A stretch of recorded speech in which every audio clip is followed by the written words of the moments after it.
এই ধরনের অঙ্কগুলো আজকে আমরা করতে শিখব।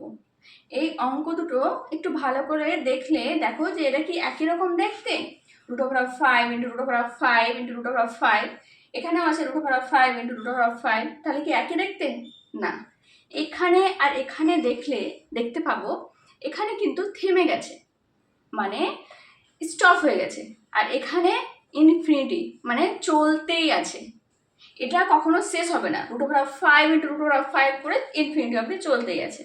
তাহলে দুটো কিন্তু আলাদা রকম অঙ্ক, তার মানে আলাদা রকমভাবে করব। আর একটা জিনিস দেখো যে এখানে কিন্তু 5 × 5 × 5 মানে গুণ গুণ হয়ে আছে, প্লাস বা মাইনাস হয়ে নেই। ওটা কিন্তু হলে আলাদা রকম অঙ্ক, এটা কিন্তু আলাদা রকম অঙ্ক, ঠিক আছে, গুণ গুণ হয়ে গেছে। এবারে এই ধরনের অঙ্কগুলো করার জন্য দুটো জিনিস আমরা মনে রাখবো এই অঙ্কটা করার ক্ষেত্রে, ঠিক আছে? দুটো জিনিস, বেশি না। কি কি জিনিস? একটা হচ্ছে এখানে যে নাম্বারটা রিপিট হচ্ছে, কে রিপিট হচ্ছে এখানে? 5। এখানে কি তাহলে দেখবো যে নাম্বারটা রিপিট হচ্ছে, কে রিপিট হচ্ছে এখানে? 5। তাহলে 5কে লিখে নেব।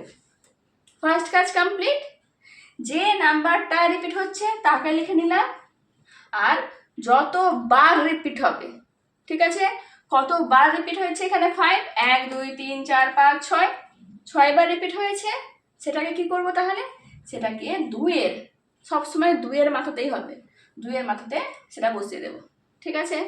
এটা হচ্ছে সেকেন্ড কাজ, খুব ইজি। তাহলে তো অঙ্ক হয়ে যাবে। এবার দেখো এখানে তাহলে কি বললাম, ফার্স্ট যে নাম্বারটা রিপিট হচ্ছে সেটাকে আমি লিখলাম, আর যতবার রিপিট হচ্ছে সেটাকে, কতবার রিপিট হচ্ছে? 6বার, সেটাকে আমি 2-এর মাথায় লিখলাম।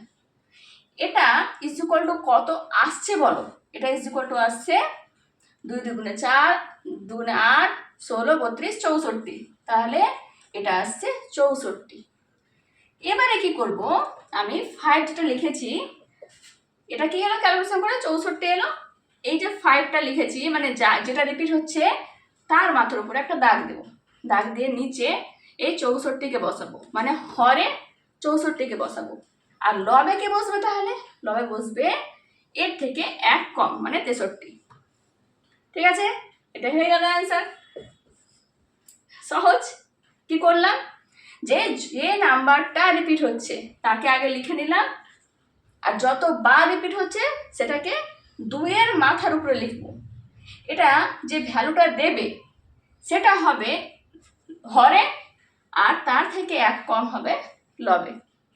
তাহলে এই যে রুলসটা আমি শিখিয়ে দিলাম সেটা হচ্ছে যখন স্টপ হয়ে যাবে, কিন্তু যদি স্টপ না হয় ইনফিনিটি অবধি চলতেই থাকে, যেমন আমাদের চিন্তা চলতেই আছে চলতেই আছে চলতেই আছে, শেষই হচ্ছে না। শেষ হয় কি, কখনো এই চিন্তা কখনো ওই চিন্তা, ম্যাথটার মতো ইনফিনিটি অবধি চলতেই আছে।